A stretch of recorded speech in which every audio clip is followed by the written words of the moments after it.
내란숙에는 여전히 국민의힘 1호 당원이고 국민의힘은 대선 때까지 윤석열에 대한 그 어떤 징계도 하지 않겠다는 입장을 밝히고 있습니다. 다시는 내란 세력이 이 땅에 발붙이지 못하도록 해야 합니다. 이번 대선의 본질은 헌정 수호냐, 헌정 파괴냐, 민주주의 수호냐, 독재 회귀냐의 싸움입니다. 아울러 상식과 정의냐, 몰상식과 불의냐의 싸움이기도 합니다. 더불어민주당은 내란을 완전히 진압하고 헌정과 민주주의를 수호하며 국가를 정상화해야 한다는 무거운 역사적 책임을 다하겠습니다.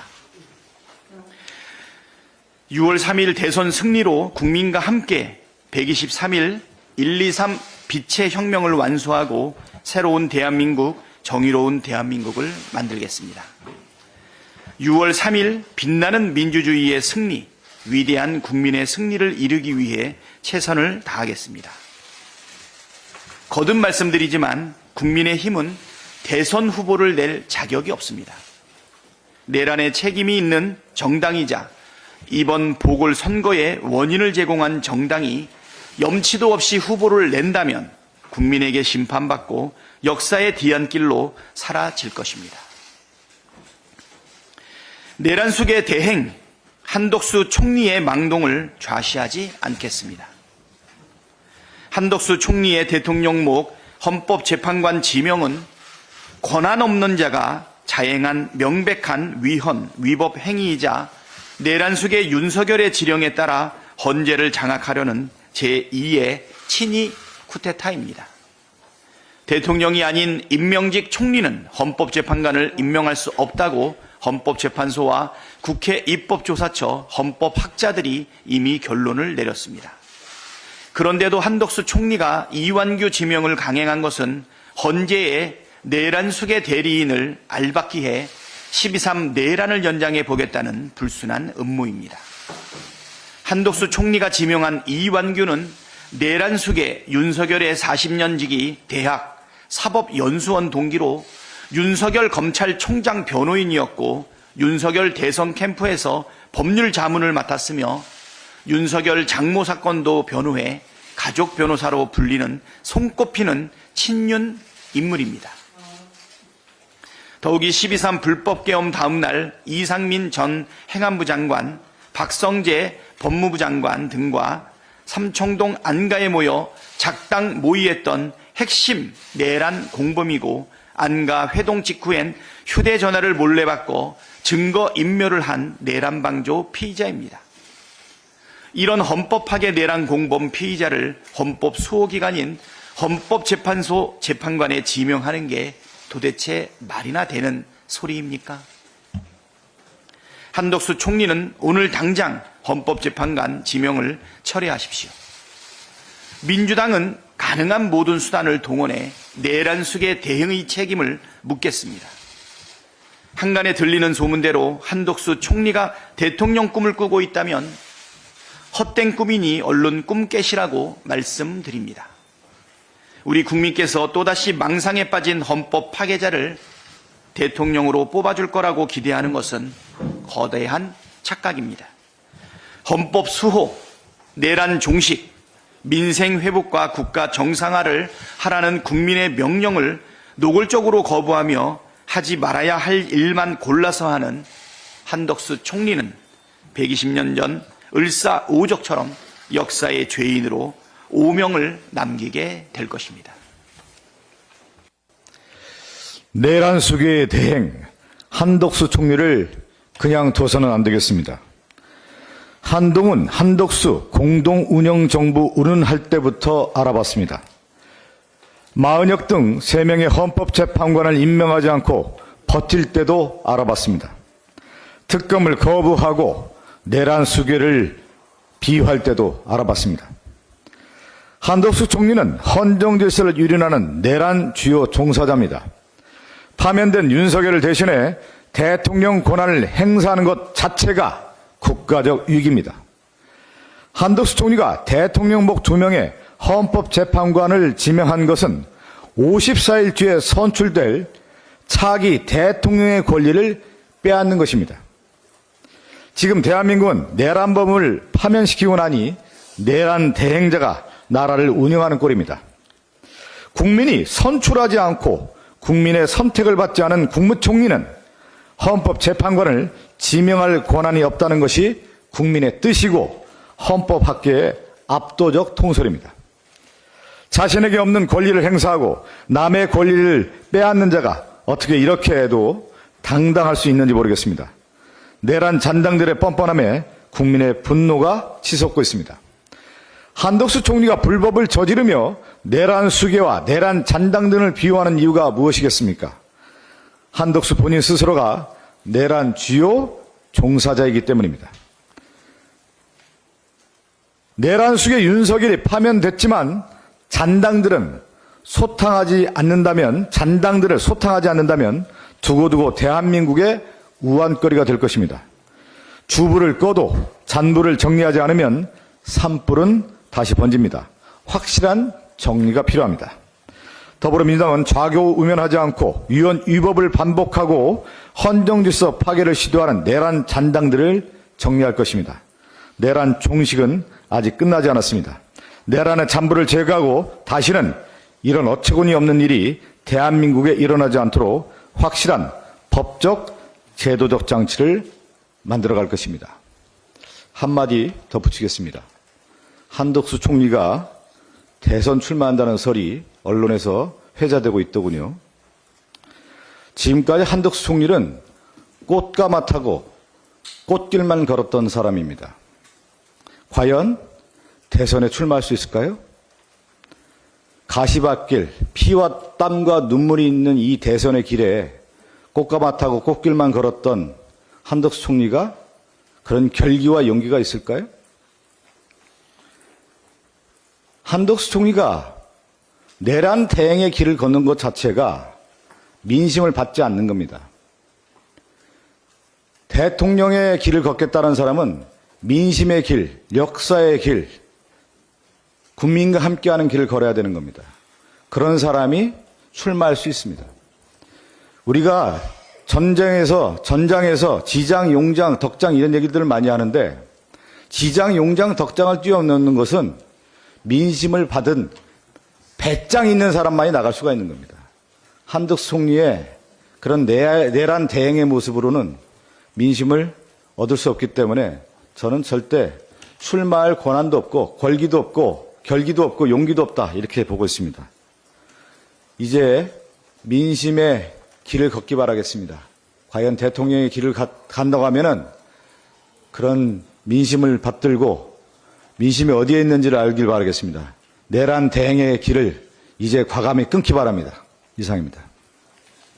김건희의 영부인 방탄복은 정말 두꺼웠던 것 같습니다.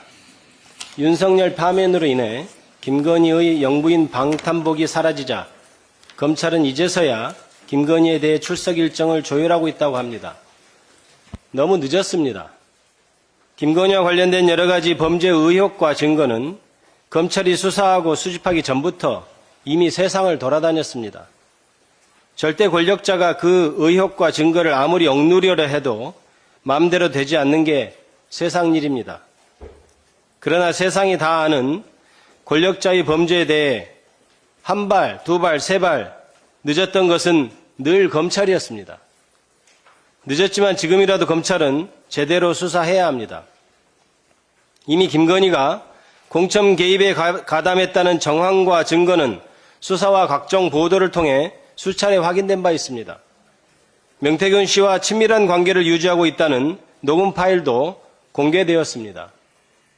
검찰 입장에서 이보다 더 범죄 혐의를 입증하기 쉬운 사건이 있을까요? 이러한 이른바 명태균 게이트 말고도 김건희를 대상으로 수사할 범죄 혐의는 수도 없이 많습니다. 지난주 대법원에서는 도이치모터스 주가 조작 사건에 돈을 댄 전주들이 유죄 확정 판결을 받았습니다. 특히 유죄가 확정된 손모 씨의 주가 조작 방식은 김건희가 한 행동과 복사해서 붙인 것처럼 똑같습니다. 주가 조작 주범 모두가 유죄 확정 판결을 받았는데 김건희만 쏙 빠졌습니다. 이것이 옳다고 생각할 국민은 아무도 없을 것입니다. 재수사 여부를 검토하겠다는 그 검토 타령은 이제 그만하시고 검찰은 즉각 재수사에 나서기 바랍니다. 그것이 권력이 졸개라는 오명을 조금이라도 벗는 길입니다.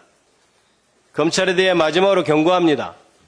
검찰이 낳고 검찰이 호위하였던 내란 우두머리 피고인 윤석열과 김건희에 대하여 한 줌 의혹 없이 철저히 수사하기 바랍니다.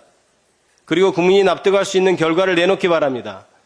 그렇지 않으면 검찰의 존재 이유는 더 이상 없을 것입니다. 직무에 복귀하자마자 대통령 놀이에 심취한 한덕수 권한대행에게도 엄중히 경고합니다. 한덕수 총리는 대통령의 권한을 대행하는 국무총리일 뿐 대통령이 아닙니다. 대통령이라고 생각하고 있다면 빨리 그 착각에서 벗어나야 합니다. 그래야 총리 자신도 대한민국도 평안합니다. 대통령 권한대행은 대통령 몫으로 되어 있는 헌법재판관을 지명하거나 임명할 권한이 없습니다. 현재 대한민국은 대통령이 파면되었습니다. 그래서 대통령도 없고 그 파면된 대통령에게 부여되었던 민주적 정당성도 철회되었습니다. 그러므로 그 대통령이 국가를 운영하기 위해 짜고 임명했던 행정부, 내각, 국무위원들의 민주적 정당성도 모두 철회되었습니다. 다만 새로운 대통령이 선출되기 전까지 과도기적으로 잠시 국가가 유지되도록 관리할 책무가 주어졌을 뿐입니다. 그렇게 권력의 뿌리가 없어진 행정부의 수반이 정상적 권력을 가진 대통령의 행사는 그러한 권한을 행사하는 것은 불법입니다. 그럼에도 불구하고 한덕수 총리가 헌법재판관 지명을 고집한다면 이는 차기 정부에서까지 내란 행위를 도모하려는 저희라고밖에 할 수 없을 것이고 그러한 목적을 위한 알박기 시도라고밖에 볼 수 없습니다. 그러므로 한덕수 총리는 법적, 정치적 근거가 없는 헌법재판관 지명을 당장 철회하십시오. 한덕수 총리가 할 일은 오로지 내란 조기 종식에 협조하는 것입니다. 그렇지 않으면 본인이 모시던 내란 수계 피의자와 똑같은 처지가 될 것이라는 것을 깊이 명심해야 할 것입니다. 마치겠습니다. 더불어민주당은 지난 2일 심우정 검찰총장 자녀 특혜비리 진상조사단을 출범시켰습니다. 지금까지 조사단이 확인한 외교부 및 국립외교원의 심우정 검찰총장 자녀 특혜 채용 의혹을 국민들께 보고드리고자 합니다. 먼저 국립외교원의 심 총장 자녀에 대한 기간제 연구원 특혜 채용 의혹입니다. 심우정의 검찰총장의 자녀는 2024년 3월 국립외교원 기간제 연구원으로 채용되었습니다. 당시 채용 공고에는 석사학위 소지자 또는 학사학위 소지 후 2년 이상 관련 분야 근무자의 자격 요건을 명시하고 있었습니다. 그러나 최종 합격한 지원자는 석사학위 취득 예정자에 불과한 심 총장의 자녀였습니다. 외교부 공무직 및 기간제 근로자 채용 매뉴얼이 학위 소지자로 공고하고도 학위 수요 예정자를 선발하는 것은 명백한 채용 비위라고 명시하고 있음에도 불구하고 말입니다. 더구나 국립연구원의 기간제 연구원 다급 채용 과정에서 석사학위 취득 예정자가 합격한 사례는 심 총장의 자녀가 유일했습니다. 채용 당시 심 총장은 법무부 차관에 재직 중이었고 국립외교원장은 심 총장 자녀의 대학원 재학 시절 같은 대학원 교수였습니다. 여기서 끝이 아닙니다. 심 총장 자녀는 국립외교원 연구원 경력을 바탕으로 외교부 공무직 연구원으로 또다시 지원했고 올해 3월 최종 합격했습니다. 이때도 채용 공고는 마법을 부립니다. 외교부는 채용 공고 당시 경제 관련 석사학위자로서 해당 분야 실무 경력 2년 이상인 자로 자격 요건을 명시했습니다. 그러나 외교부는 최종 면접까지 본 응시자를 불합격 처리한 후 자격 요건을 국제정치 분야로 변경했고 결국 국제정치를 전공한 심 총장의 자녀가 최종 합격했습니다. 역시나 외교부 공무직 연구원 채용 과정에서 전공 분야가 변경된 경우도 심 총장의 자녀가 유일했습니다. 왜 유독 심 총장 자녀에게는 채용 공고가 고무줄처럼 적용되고 맞춤형으로 변경되는지 모를 일입니다. 더구나 심 총장의 자녀는 서류 전형에서 3등이었다가 면접 전형에서 3명의 면접위원 중 2명에게 만점을 받아 1등으로 역전 합격했고 서류 전형에서 최고 점수를 받았던 지원자는 면접 전형에서 3등으로 탈락했습니다. 면접에서 특정인에게 점수를 몰아줘 합격시키는 행위는 고위층의 끼리끼리 아름아름 채용 비리에서 자주 나타나는 패턴입니다. 그럼에도 외교부는 마뜩치 않은 해명을 내놓은 채 감사 청구로 제할 일을 다했다는 양 책임을 회피하고 있습니다. 바로 잡아야 합니다. 공수처와 감사원에 촉구합니다. 신속한 수사와 조사를 통해 이번 의혹의 전모를 철저히 밝혀내고 윤석열 정부가 망가뜨린 대한민국의 공정과 정의와 상식을 바로 세울 수 있도록 하십시오. 마치겠습니다.